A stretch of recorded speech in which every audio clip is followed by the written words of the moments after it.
कहते हैं इंसान अगर एक दंगा अपनी जिंदगी में देख ले तो वो उसे जिंदगी भर नहीं भूल पाता। हर रात इंसान उस दंगे को याद करता है। दंगों के जख्म कभी नहीं भरते, लेकिन अब 43 साल पहले 3 अगस्त 1980 को मुरादाबाद के ईदगाह में भड़के दंगे की रिपोर्ट को उत्तर प्रदेश की योगी सरकार सार्वजनिक करने जा रही है। इस रिपोर्ट को लेकर बीजेपी काफी उत्साहित नजर आ रही है। इसके साथ ही बीजेपी इस रिपोर्ट से 43 साल पहले हुए दंगों के सच को सामने लाने को अपनी उपलब्धि के तौर पर भी मान रही है।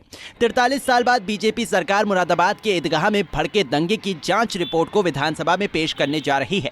3 अगस्त 1980 को मुरादाबाद के ईदगाह में भड़के इस दंगे की जांच के लिए जस्टिस सक्सेना की कमेटी बनाई गई थी।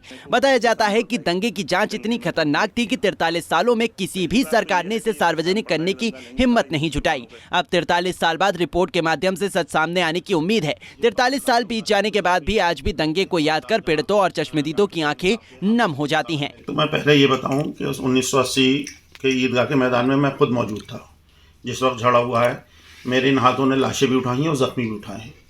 ईदगाह के अंदर 1980 13 अगस्त 1980 को जब फसाद हुआ वो हिंदू मुस्लिम फसाद नहीं था, अवाम वर्सेस पुलिस फसाद था। वो एक जानवर आ गया, किसी लड़के ने कहा कि इसे रोको, दरोगा जी खड़े थे, दरोगा जी ने मना किया, बदतमीजी की और वो तू मैं शुरू हो गई। दरोगा जी बोले गोली मार देंगे तेरे, हम यूँ कर देंगे। जो एक पुलिस का बहुत सारे बहुत अच्छे मिजाज के लोग होते हैं, बहुत सारे बहुत ख़राब मिजाज के होते हैं।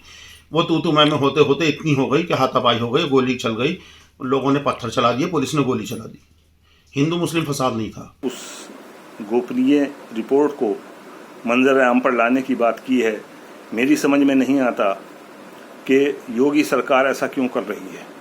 योगी सरकार का मकसद सिर्फ और सिर्फ पुराने ज़ख्मों को कुरेदना है और किसी न किसी तरह वो एक सांप्रदायिक तनाव और इस तरह का एक सांप्रदायिक जहन पैदा करना है।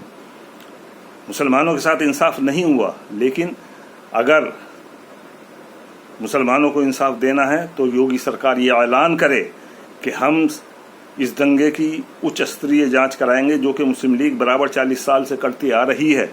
लेकिन उस वक्त के शहर इमाम के बेटे ने जो कहानी सुनाई, जिसे सुनकर उस वक्त के मंजर को आप बखूबी अंदाजा लगा सकते हैं। सुनिए उस वक्त के शहर इमाम के बेटे ने क्या कुछ कहा। मुझे याद है, मेरी उम्र लगभग 10-11 साल थी उस वक्त, और मैं अपने वालिद साहब के साथ था मौजूद उस हादसे के दौरान। जब ईदगाह पे नमाज हो रही थी तो एकदम डायरेक्ट गोलियों की आवाज़ें आई और कुछ लोग मेरे वालिद साहब के पास आए और एक घायल को लेकर आए जिसकी टांग पे गोली लगी हुई थी। और मेरे वालिद मोहतरम ने, मरहूम ने, अपना जो रुमाल था वो उनकी टांग पे बांधा और बोले क्या हुआ।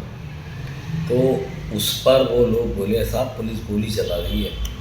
इमाम साहब तो वो जहाँ से खुतबा देते थे उसके जीने पे चढ़े और जाके जो उन्होंने देखा तो गोलियाँ चल रही थी। तो उन्होंने ये वार्न किया यहाँ के डीएम और एसएसपी साहब को, डीएम साहब को, कि मैं कमाल फ़हीम, डॉक्टर कमाल फ़हीम, इमाम शहर बोल रहा हूँ, ये गोली क्यों चल रही है, गोली रोक दी जाए।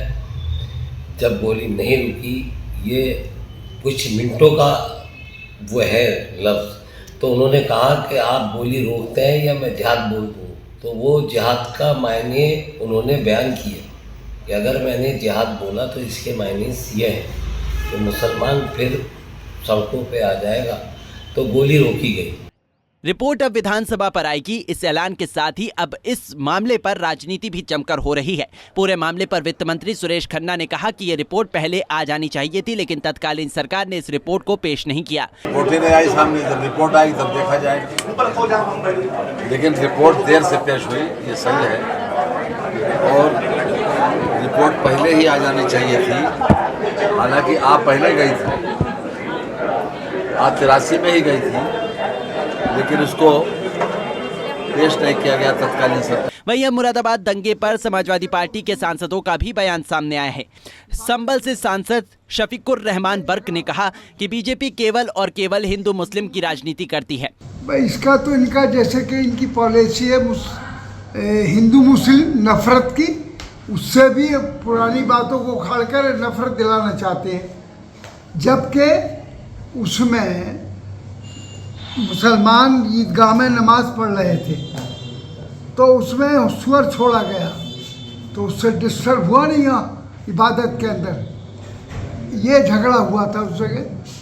तो हिंदू मुस्लिम हमने थोड़ी बनाया, जो कुछ भी झगड़ा किया वो तो उनके लोगों ने किया, बीजेपी के लोगों ने जी। तो आज उसको टेबलाइज करने का क्या मकसद है? इस वक्त हिंदुस्तान में इतने दिन हो गए, आज 8 साल से ज़्यादा हो गए इनकी गवर्नमेंट को बने हुए जी, लेकिन इसके बावजूद अपनी गवर्नमेंट के दौरान में दिखाइए आपने क्या किया है, उसको उस पर बहस कराइए। आज तक बहस नहीं कराते। इतना ही नहीं, समाजवादी पार्टी के सांसद एसटी हसन ने भी बीजेपी सरकार की मंशा पर सवाल उठाए हैं। उन्होंने कहा कि ये सिर्फ और सिर्फ हिंदू मुस्लिम को बांटने की कोशिश है।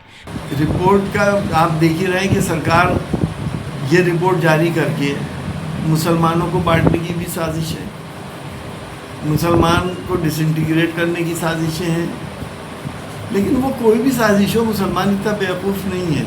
मेरा तो ये मानना है कि जो कुछ भी हुआ है उसकी रिपोर्टें आनी चाहिए, जनता को मालूम होना चाहिए।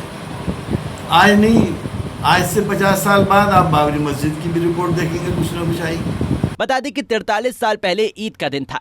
लोग एक दूसरे को बधाई दे रहे थे। 60 से 70 हजार लोग नमाज के लिए जुटे थे।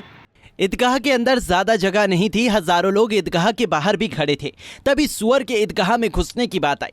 फिर हंगामे के बाद पत्थरबाजी, फायरिंग होने लगी। एक तरफ पत्थरबाजी तो दूसरी तरफ पुलिस पर फायरिंग के आरोप लगे, जिसमें 83 लोगों की मौत हो गई, जबकि 100 से ज्यादा लोग घायल हुए थे।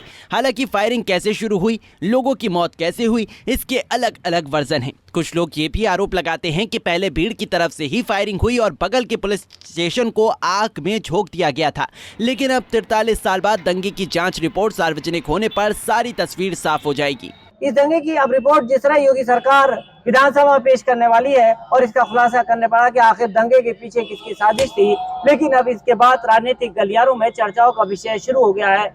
अगर वहीं राजनीतिक की बात करें तो मुरादाबाद के स्टेशन हो, ये संभल के संभल डॉक्टर शफीक रहमान बर्क हो, सीधी तौर पर उन्होंने भारतीय जनता पार्टी के लोगों पर और भाजपा सरकार पर आरोप लगाया कि दंगे नहीं बल्कि ये हिंदू मुस्लिम का कार्ड खेलना चाह रही है सरकार और 2024 को कैश करना चाहती है।